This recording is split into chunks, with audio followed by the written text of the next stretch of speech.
The Wizard of Oz is one of the most timeless, family-friendly movies of all time, but there's a lot of darkness underneath that Technicolor dreamscape. This is the twisted history you never knew about the classic film. One of the tough things about The Wizard of Oz is separating fact from fiction, especially when it comes to long-standing rumors about the film's massive mob of munchkins. According to the munchkins themselves, there was no drunken carousing, no orgies, and no need for them to be picked up with butterfly nets for shooting the next morning. The core group of munchkins was made up of a troupe of European vaudeville actors called the Singer Midgets, but Munchkin Mickey Carroll was born in St. Louis. That meant that he had something big going for him. He could speak English. When it came time for filming, they needed people who could deliver what would become some pretty iconic lines. Carroll performed these lines along with Munchkin coroner Meinhard Robbie. It was Carroll who provided voices for the Lollipop Guild and even said the iconic "Follow the Yellow Brick Road." By the end of filming, he'd spent 3 weeks doing voiceover work, including Auntie M's panicked shouts when the tornado hits, when she couldn't yell loud enough. Carroll was one of the last surviving Munchkins, dying in 2009 at 89 years old. We hope he found his own happiness at the end of the rainbow. Actor Frank Morgan played 5 different roles in Oz: Professor Marvel, the crying gatekeeper, the driver behind the horse of a different color, the wizard's guard, and the Wizard of Oz himself. But it wasn't just acting chops that got him through such an arduous schedule. The first day Morgan showed up on set, he had a briefcase, but carrying things like papers and scripts was for amateurs. His briefcase had a mini bar in it. Ray Bolger, who played the Scarecrow, said, "No matter how many times he retreated to the black briefcase, he was never less than a gentleman. Although, when he tried to stop drinking, he was often short-tempered and irritable." According to his wardrobe man, Morgan's drink of choice was champagne, and there was at least one incident where director Victor Fleming confronted Morgan and told him to drink more so he was tolerable on set.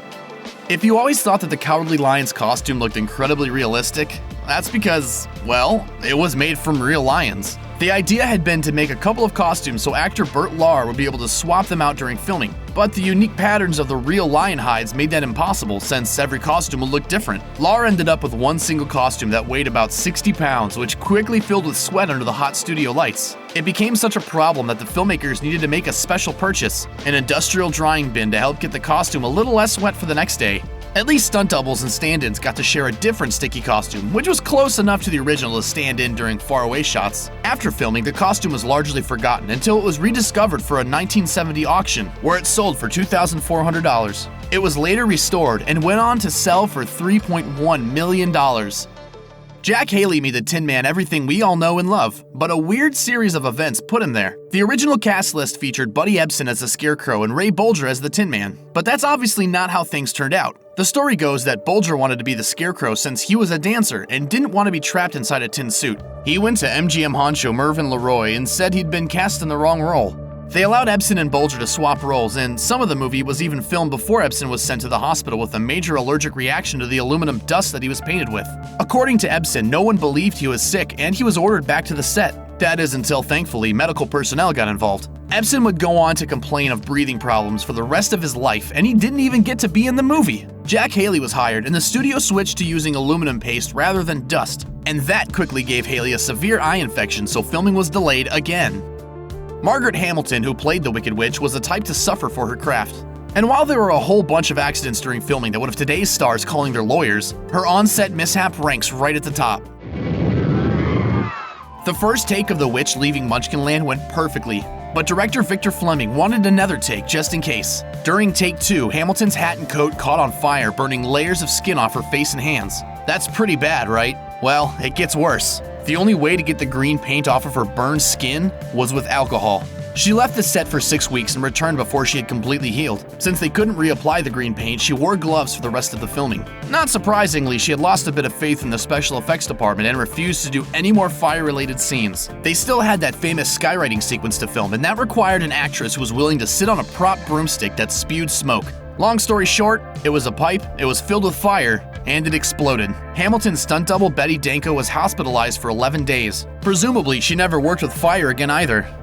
It's obvious that back in the good old days, we didn't always know what we were doing when it came to science and human bodies, which is why pure uncut asbestos was used in just about everything, including the scene in The Wizard of Oz where Dorothy's gang falls asleep in the field and snow begins to fall. Obviously, that's not snow that's falling on them, but the choice of asbestos was perhaps short-sighted. The film stars were all covered with asbestos fibers, and at the time, it wasn't that odd. Asbestos was often used to simulate fake snow, even in department stores. Do you know what else contained asbestos? Everything that needed to be fireproofed. including the Wicked Witch's broom and part of the Scarecrow's costume. That's right, Ray Bolger was dancing around in asbestos, under falling asbestos, not even knowing he was giving cancer the big ol' middle finger, until his death from cancer in 1987.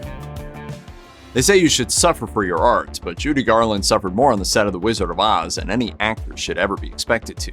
Lead actress Judy Garland was only 16 years old at the time of production, and she mesmerized audiences with her incredible acting and singing talent. Toto, I have a feeling we're not in Kansas anymore. Despite facing plenty of challenges along the way, Dorothy concludes her adventure relatively unscathed. Sadly, though, Garland's experience prior to and during production of the film was far from magical, and the misery she endured would leave a negative impression on the young woman for the rest of her life. MGM studio executives were impressed with Garland's singing, but they noted several so-called flaws in her appearance that they sought to change or obscure during filming.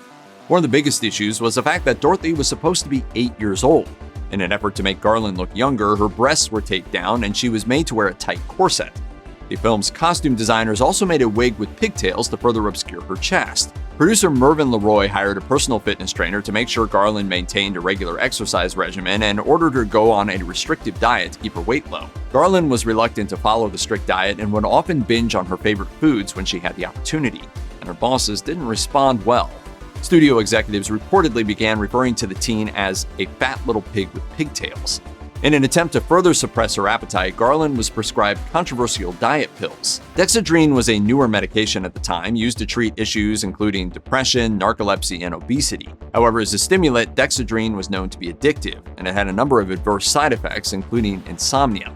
After finding herself unable to sleep, Garland was prescribed sleeping pills soon afterwards. Pills weren't the only thing that Garland was forced to consume. The teenage actress was encouraged to smoke as many as 80 cigarettes per day, a further attempt to curb her appetite and help her lose even more weight, and her diet was restricted even more to black coffee and chicken soup. Garland was closely watched and she would be punished for disobeying.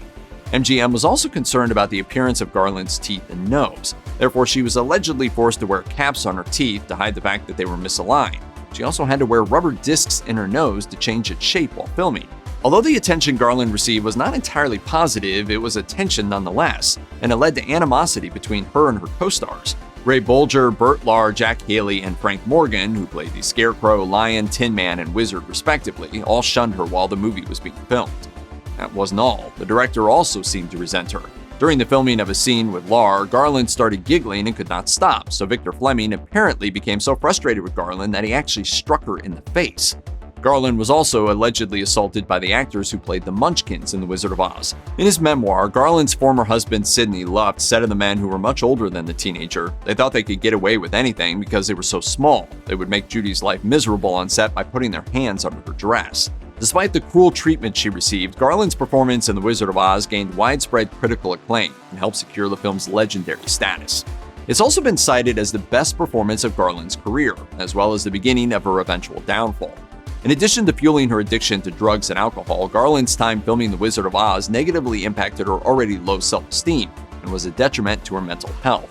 Garland was heavily addicted to drugs and alcohol before she reached the age of 30, and it negatively impacted her acting ability. In 1949, she was cast as the lead in Annie Get Your Gun, but she was fired after 1 month of filming for repeated tardiness and for showing up to work visibly intoxicated. Garland sought treatment at the Peter Bent Brigham Hospital, and following her release, she was cast in films like Summerstock and Royal Wedding, but she continued to struggle. Citing excessive absenteeism and tardiness, Garland was ultimately fired by MGM. Although Garland continued performing for the remainder of her life, she had a number of health concerns related to her drug and alcohol use. She died of a barbiturate overdose on June 22, 1969, at the age of 47. Just beyond the yellow brick road, there is a much darker tale. Not wicked dark, like systematic discrimination behind the scenes dark. Judy Garland, future icon of the lavish golden era of Hollywood, took the role of evolving farm girl Dorothy Gale when she was just 17 years old. The role would just about define her career for the rest of her life, so was it worth it?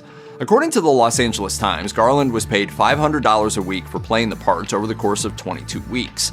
That's the equivalent to about $10,000 a week by today's standards, which isn't terrible. It's no Jennifer Aniston salary, but considering Technicolor film had just been invented, not terrible. But the scene starts to take shape when we compare Garland's earnings to those of her co-stars.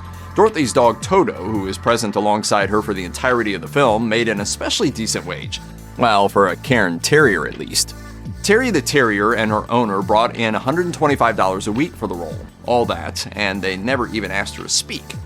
The Wizard of Oz employed more than 600 actors over 6 months of production, a total spectacle of scale. The ensemble of Munchkins, aka the citizens of vibrant Munchkin land in Oz's eastern region, made up about a sixth of the cast list. The actors who played these roles were all people with dwarfism, and unfortunately, this is where compensation on the Oz production takes a turn for the worse. Despite carrying singing and speaking roles in the film, the little people who played the Munchkins received less than half of Toto's salary, taking home only $50 a week. The saddest part is, that was as good as it got for actors with dwarfism in Hollywood at the time. Maybe it can be chalked up to a sign of the times, really, really unfortunate times. Remember how Garland was doing all right with $500 a week? Well, while Garland was the main star of the film and is present for every scene, she still made significantly less than the men who played Dorothy's companions, Scarecrow, Tin Man, and Cowardly Lion. Of course, we know Hollywood has progressed quite a bit since the so-called Golden Age, but it doesn't change the fact that today there is still work to do when it comes to equal pay and representation. Little people continue to be marginalized in the entertainment industry and still have to advocate for themselves constantly. In the 1930s, just as today, little people were extremely limited in the screen roles offered to them. They were cast most often in mystical and magical roles, typically in the fantasy or horror genre. The typecast is extremely offensive, barring representation of people with dwarfism in the real world. While Oz did employ over 100 little people in the cast, the production only spurred offensive stereotypes. Some of the most well-circulated rumors about the filming of The Wizard of Oz involved the behavior of the little people on set. There was one even perpetuated by Garland herself, that the Munchkin actors were all, quote, little drunks. And they got smashed every night, and they'd pick them up in butterfly nets. Meanwhile, Jerry Marin, one of the singers of the Lollipop Guild, tells a much different story. In an interview with The Independent, he said of the Munchkin Land Ensemble, "There were a couple of kids from Germany who liked to drink beer. They got in a little trouble and wanted to meet the girls, but they were the only ones." In 1996, author and journalist Stephen Cox released a book titled The Munchkins of Oz. The book was meant to highlight the lives of the actors who played the famous characters. Along with terrible pay, most Munchkins weren't even individually credited in the film. Cox also explored the lives of some of the actors who continued to work in Hollywood, and the ones that left after just one gig. The film production highlighted the issues of generally limited work opportunities for little people, with so many willing to completely switch career paths for a few weeks just to make a fraction of what other Oz ensemble actors made. Perhaps we can take small comfort in the fact that while Toto got more pay, it was the Munchkins that earned a star on the Hollywood Walk of Fame, per the Los Angeles Times. The single star recognizes all 124 little people that made history in MGM's 1939 film. When The Wizard of Oz came out, not everyone was a fan. In fact, one prominent film critic decried the movie for what he termed vulgarity. Much of the buzz around The Wizard of Oz was due to an extensive marketing campaign. Just the circus-style movie posters were enough to generate excitement for the film, making claims such as "it took 2 years just to plan it" and "startling balloon ascent." Even details about the costumes and special effects were blasted onto some of the posters just to emphasize how unbelievable they were.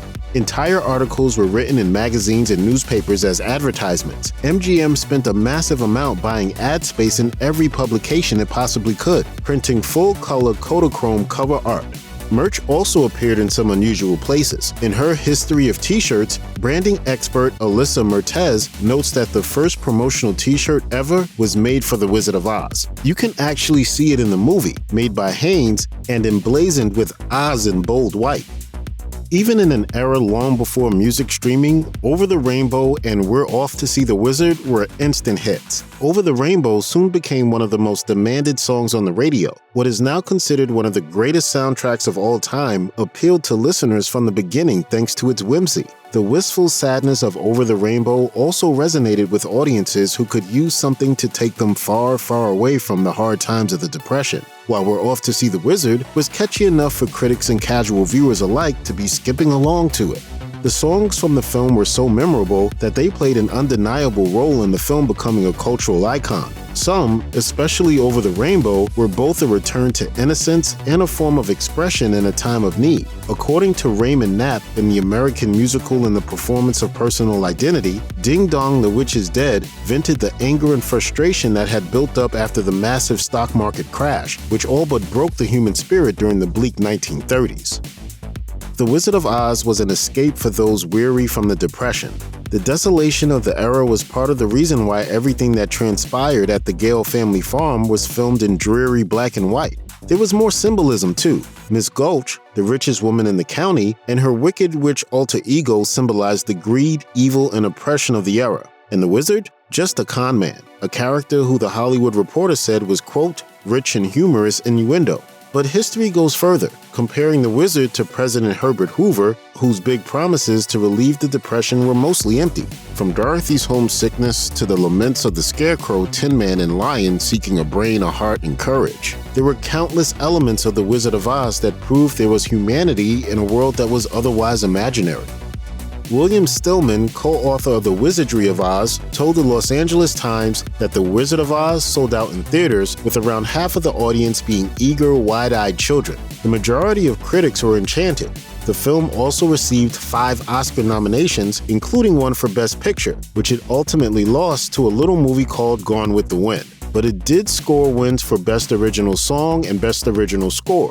Despite all that, The Wizard of Oz wasn't actually a big hit. It cost around $2.8 million to make and only brought back $3 million, meaning that once you add in the cost of that massive marketing campaign, the studio actually lost money. It wasn't until the film was re-released in 1949 and 1955 that it finally turned a profit.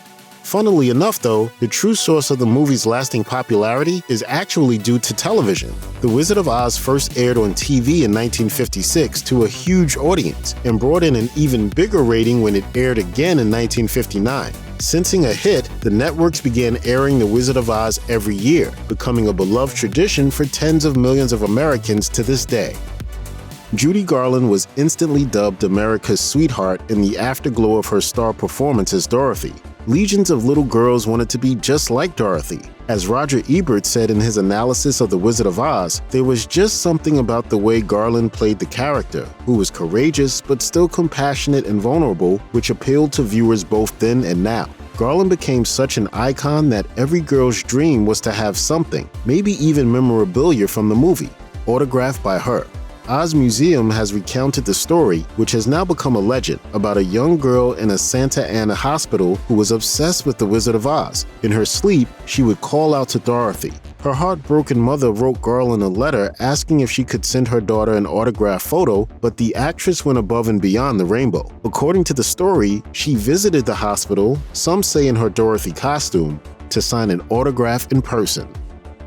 Most reviews for The Wizard of Oz were absolutely glowing. One film critic writing for the Dallas Morning News said it was the best movie MGM had produced in years, adding that he personally thought it was up there with Disney's Snow White. Critics were also mystified over how the studio managed to pull off things like Dorothy picking an apple from an angry tree that snatches the apple right back. Sure, the tree was just an actor in a rubber suit that zipped up in the back, as the Dallas Morning News critic revealed, but the magic was in the suspension of disbelief. Each one had a man inside to make the limbs move, and here's one of the special effects guys now coming up for air. Though Variety critic John C. Flynn noted that some liberties had been taken with L. Frank Baum's novel, he also found himself enchanted. Even though the plot was quite straightforward, Flynn and other critics thought that the performances and effects elevated the movie and exceeded their already high expectations.